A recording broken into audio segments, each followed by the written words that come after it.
Well, welcome. Today, Lauren, Christine, and I are going to be talking about Sun transits 38 and 54.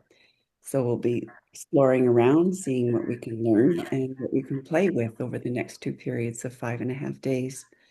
So we were talking just before we came on about what it means, what a polarity means, because Christine brought up this idea of polarities last time and that sort of being a focus of how we're going to approach this year. So I just thought I'd say a few words about what that means, just ground this so you understand what we're talking about. So polarities are they're opposites, and they're opposites that it's like in with the Tai Chi symbol, where you have the black and the white sides, and both have to exist, and but they don't exist in the same place all the time. So you have polarities like hot and cold, light and dark, male and female, and those things exist in tension with each other, but they're not solvables. Like hot and cold aren't solvables. They exist and they can't exist without each other. So we move between them. And when we talk, we don't solve polarities, we manage them. We learn where's the appropriate place for us to be at this given time. And we can also watch if we've gotten out of whack with it. Like if something's gone too far, like if we're spending far too much time, say you've got joy and despair as polarities, spending far too much time in despair is what is it that we need to do to move to a healthier place? And that isn't heading right over to joy. So, because we can't be there all the time either. So that's really what we're talking about with polarities. And they show up a lot in the I Ching. Mhm. And so it's a really interesting place to explore them. When what comes up for me right away is a question that I have, and I think others might as well, is how does that differ from the shadow when we're looking at it from a gene key perspective? Well, there is the polarity between the shadow and the city. And Right, and and the shadow exists in the city and the city exists in the shadow. It's just where are you in in the that? continuum. It kind of moves like an infinity loop. So maybe this is for you, Christine. If we're looking at a gate and we're looking at its polarity, within those gates, there is the continuum from shadow to city within each one. With is that, am I seeing that correctly? Yes, yeah, you are correct. And also there is the polarity gate itself, right? And that's what we're talking about. And so the polarities, I don't know if I can quite explain this, but if you can envision the zodiac wheel as we know it, right? And you can envision inside of that sits the I Ching, the 64 hexagrams of the I Ching from human design, right? And so what's happening is the sun is appearing to transit around that zodiac, right? And it Mhm. appears to do that from our vantage on Earth. And so when we say, like this week, we're going to say that the sun is in gate 38, what we're seeing is the apparent, we're looking out into the sky and the sun is sitting in that part of the sky, right? In what is gate 38. And as that sun appears to be in gate 38, our Earth is actually happens to be in gate 39, the polarity, right? And so this is why the Earth and the sun are polarity expressions in human design, right? Because the Earth is physically sitting in gate 39 as we see the sun being in gate 38. And so that's why these energies are important to look at in the polarity, right? Because we're looking at the sun that's sending down energy to us from this gate 38 as the earth itself is sitting in gate 39, right? And both of those gates do have interior polarities too, right? This shadow in the city. I'm not sure if that cleared it up or if it made it more obscure. Well, this and because what I'm thinking as you're saying that it's similar to your astrological sun and the ascendant, um, and the interaction between the two. Would you agree with that? Yeah, I mean there is an interaction for sure. It's just I don't know if the ascendant is opposite. Like astrology doesn't map the earth, right? Astrology assumes you are the center of the zodiac, right? And so there's not quite an exact Sure. overlap between the Yeah. two.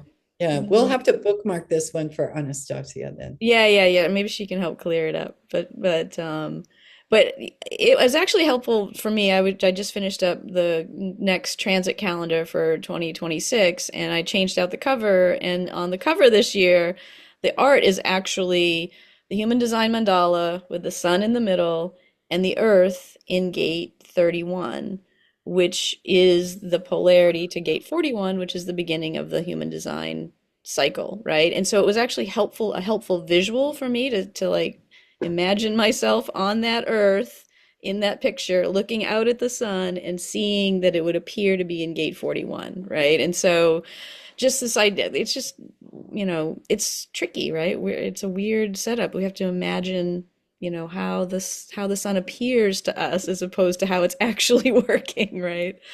Hmm. As we all remember the solar system models that we were taught in whatever sixth grade, right? Sure. So anyway, but again, Gene Keys also talks about these polarities as the programming partners, Yeah. right? And so each system does very specifically talk about these polarity energies because they do inform each other, right? And so we don't even have to understand the physicality of why. We could just sit with the understanding that gate 38 that we're going to talk about now, its polar opposite is gate 39, and then learn a little bit about each. And that's more than enough, I think, to help us understand why polarities might be useful. Um, so yeah, all right. I don't know if anybody's still with us at this point. Any questions on any of that or any comments before we jump into 38? No, let's do it. Maybe it'll bring some more clarity. Great. Cool. So gate 38, we enter on December 30th and we're there until January 4th. And this is the sun in the gate of the fighter. And in the I Ching, it's opposition. And so this is a root energy. It's a fuel energy in our system. And it is known very much as this fighting energy, right? People often have just external signs of being oppositional, and they have this energy, especially if it's just kind of hanging there. And partly the reason it's the fighting energy that exists here is about fighting for meaning, right? And it's an individual energy. So it's literally like knowing what's worth fighting for you, right? Like what has essence for you. And the gate that completes the channel, the gate 28, is the game player. It's a risk taker, right? And so there is this real energy to take risks to find out what matters in the world. And this channel is called struggle. And so often people are displaying this idea of struggling in, energy because it is hard to find what's worth fighting for, right? This is not something that just shows up in our laps easily. We have to have a lot of experience and a lot of life and a lot of intuition to kind of know what matters and what doesn't. And so, again, for this period, we'll all have this fighting energy on in us. And um, it is, it can be tricky. It's like I said, it's a fuel, right? And so I'm just kind of curious how this will play out. And it also happens in this particular time period. Um, as the sun is in gate 38, Mars will also be in gate 38, which I don't always bring up, but Mars is kind of a known fighter energy anyway. And so having these two,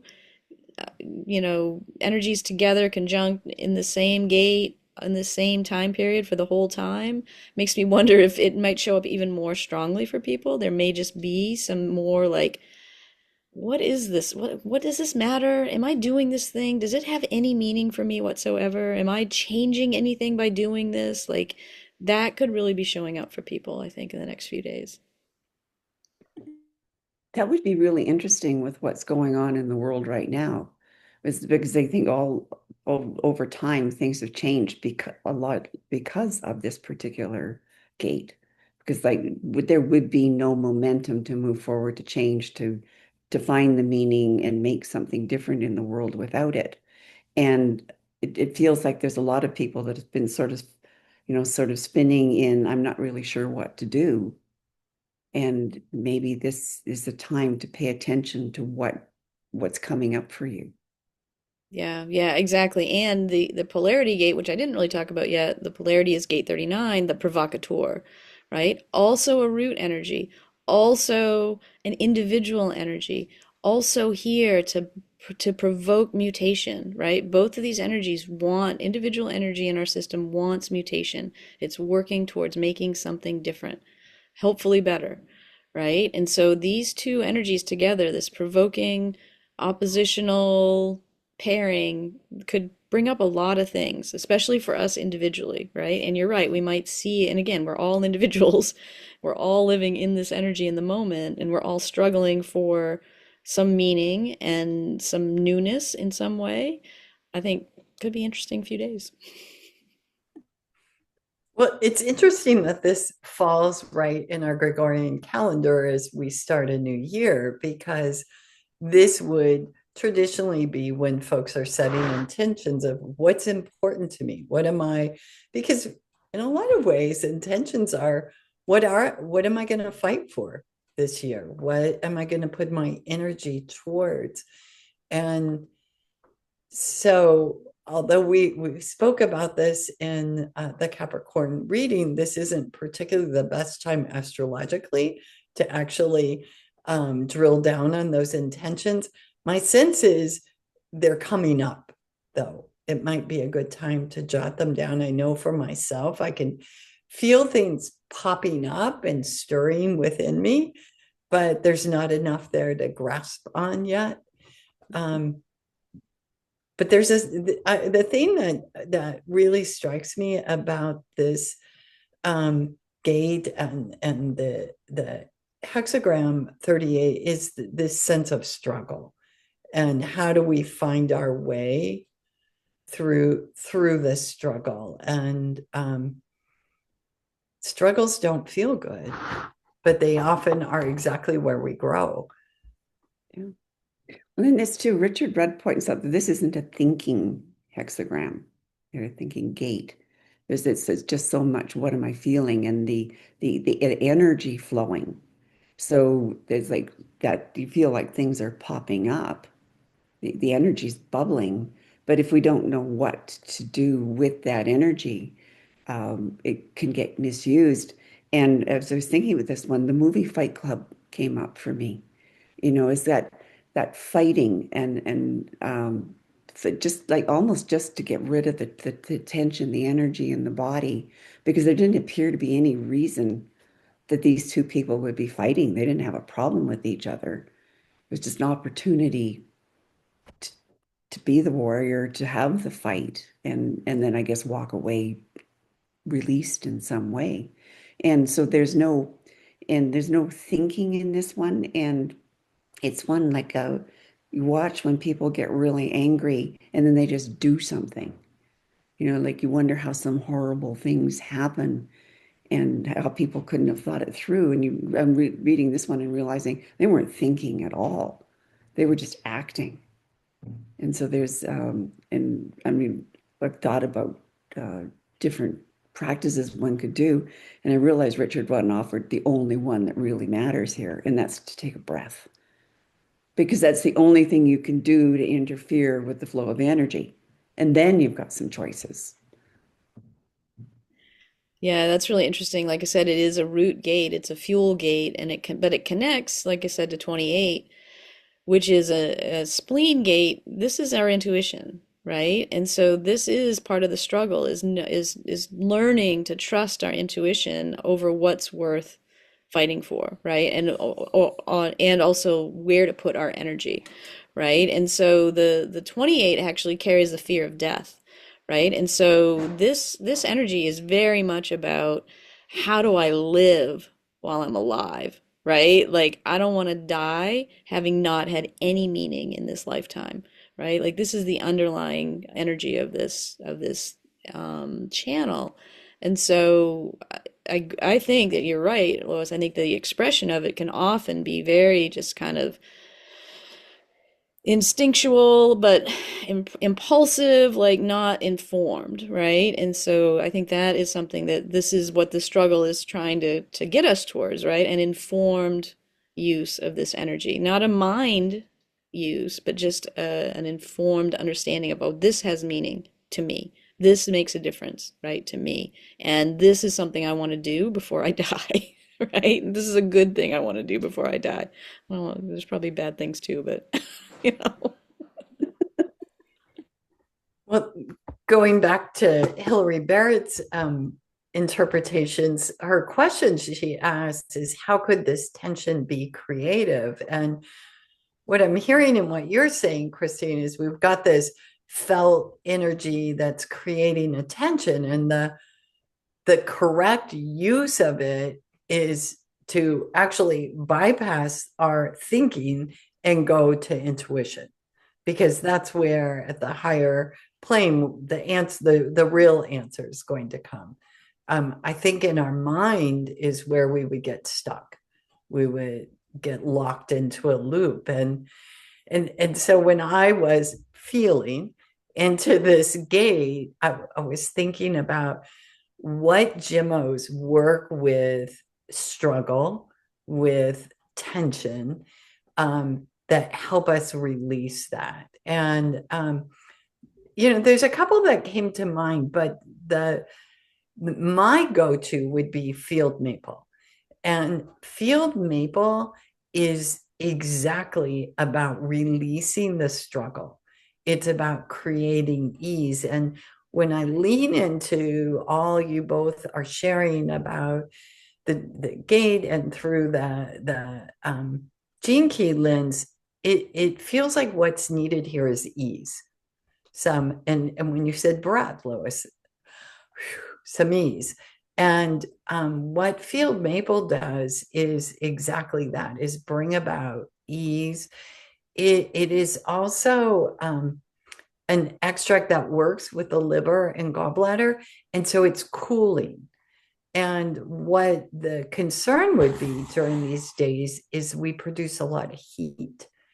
And when we have this internal heat, we lash out, and I think it'll happen. I think it'll come through, and it has to come through so we see it, and then we can correct and course correct and do something else. So I think we have to expect that. But I would like to see us cool that fire long enough that we can make our way up to our intuition and find that creative solution for ourselves. And what you're talking about is a path of maturity. It's the same energy, but what do I do with that energy? And if I'm doing something like you said, Christine, earlier, that actually has a meaning for me, it's going to come from a different place than me just lashing out. So the like taking the breath, taking a Gemmo, getting that fire to cool down a little bit, and then thinking what really matters here. That's going to create a lot of opportunity, just like for people to step out in the world and do really important things. It's like I don't usually talk about politics, but this is Canadian politics, so we have a leader of the opposition here he's like this. He's a little bit of a pit bull.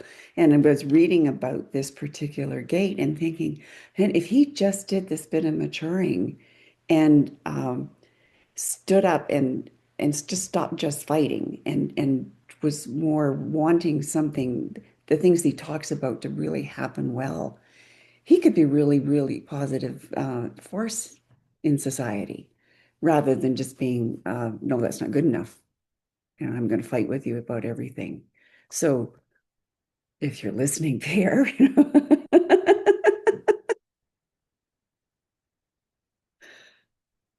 Yeah, again, these polarities are two individual energies, right? And this is part of the struggle. This is the probably the biggest struggle is how do we be true individuals inside of this collective, right? Like how do we manage that? There's so much conditioning on us to be like everybody else, right? Like put your head down, do the work, just go to, just do the thing. And that isn't really anybody's true path, right? And so in order to like find your own true path, you have to struggle, right? You have to struggle against all of these people that you love and things that you've been taught and places that you're ended up in the world for whatever reason, right? And so this really is this moment, this time is um it's supportive of that in some way, right? That's what I think is interesting about these sun transits. It's like this energy is here doubling down for you, your own individual knowing right now. So you know, take that for what it is and use that support as you might, because you won't have it next transit. It'll be all about tribal and collective issues. So,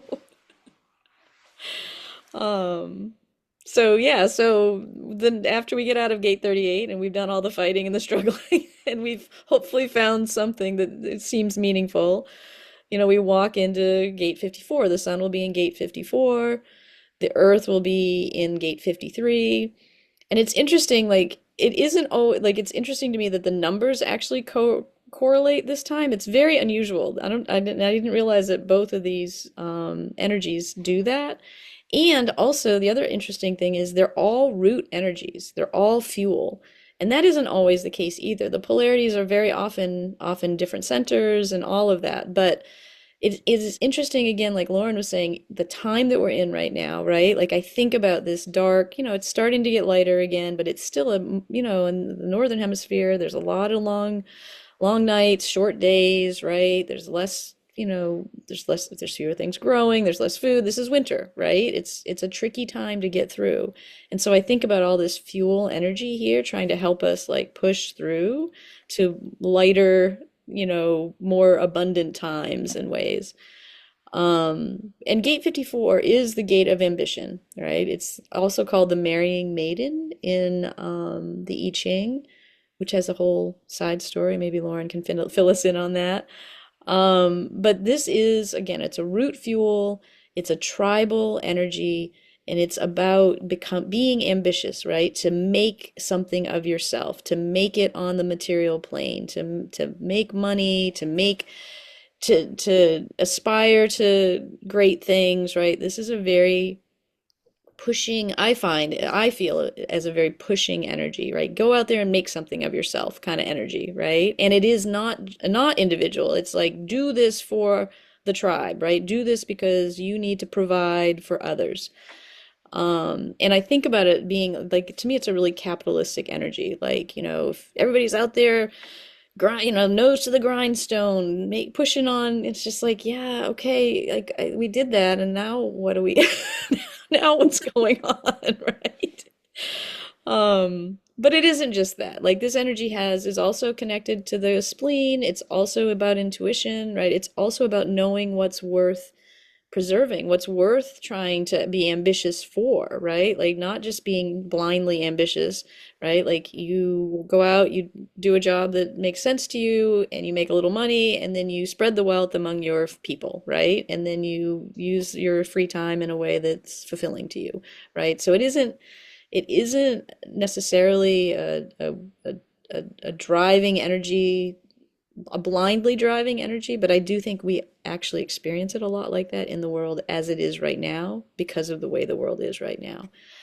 Um, so yeah, let me know what you guys think. What I was thinking is that like in the gene keys, the shadow here is greed. So it's like that sort of intense wanting this all for myself, even though this is a gate that isn't just about myself.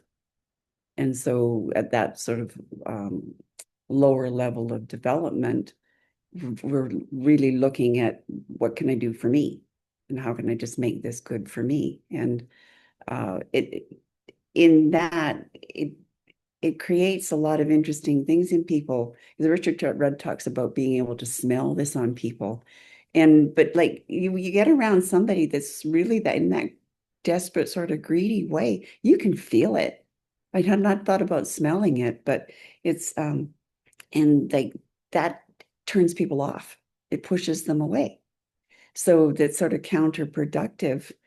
And there were interesting, there were two polarities that showed up for me when I was reading this gate. Is one was scarcity and abundance. It's like that feeling of like there isn't enough. I don't have enough. There isn't enough in the world, and so there's no sharing in that. And then moving towards a sense of abundance where, well, there is enough. And the other one that came up was just this move between hoarding and fluidity. It's like, if I keep it all over here. It's like having massive art collections that nobody else in the world ever gets to see, or things like that. But then if you move it out into the public space and it gets shared, it's such a different energy. This this gate feels like one of growth. I think that's what it's all about. And Lois, I think that's when your politician should tap in. This is the gate of growth, and what it is growing into what is, accepting what is. And Christine, you mentioned the I Ching and the Merry Maiden, and I love this because this is about the energy of not being the first wife and yet being one of a group of second wives who never get all the stuff that the first wife gets, but to be at ease and at peace with themselves, they have to accept their position.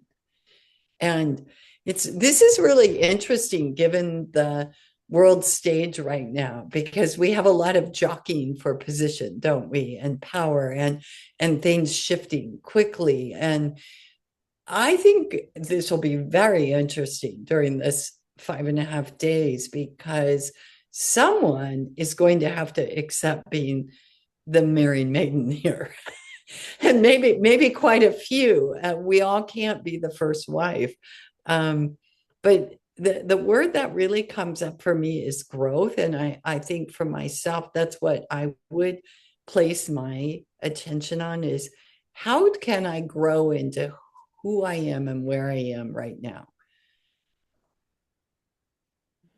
Yeah, no, I think growth is actually absolutely what this is about. And right, and so this is the fuel for that, right? And so you've had this time to struggle a bit around understanding what it is that's worth fighting for, and then you have this energy of like, okay, cool, I get that. Now how can I actually put this to use, right, in the real world?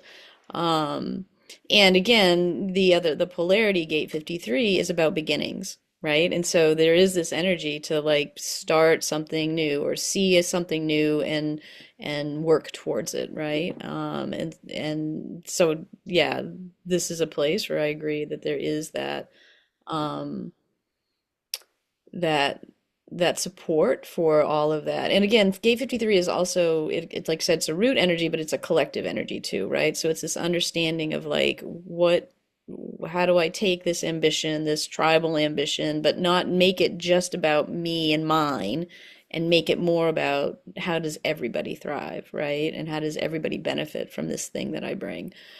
So those are two really strong energies in that cycle. That just makes me think about like moving along and being very successful for oneself. But an opportunity of practice here would be, how can I help somebody else?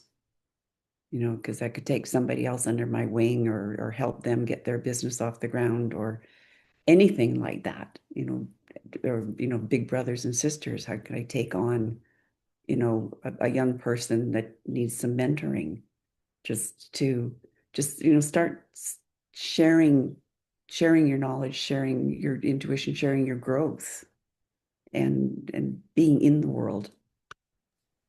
Yeah. I think that the sharing thing is really key here. And I think, this idea about greed being the shadow in 54, I think I was watching something the other day and they were like, you know what? Like we gotta stop calling these people, these, tech moguls, they're mostly all tech moguls. We gotta stop calling them the richest men in the world.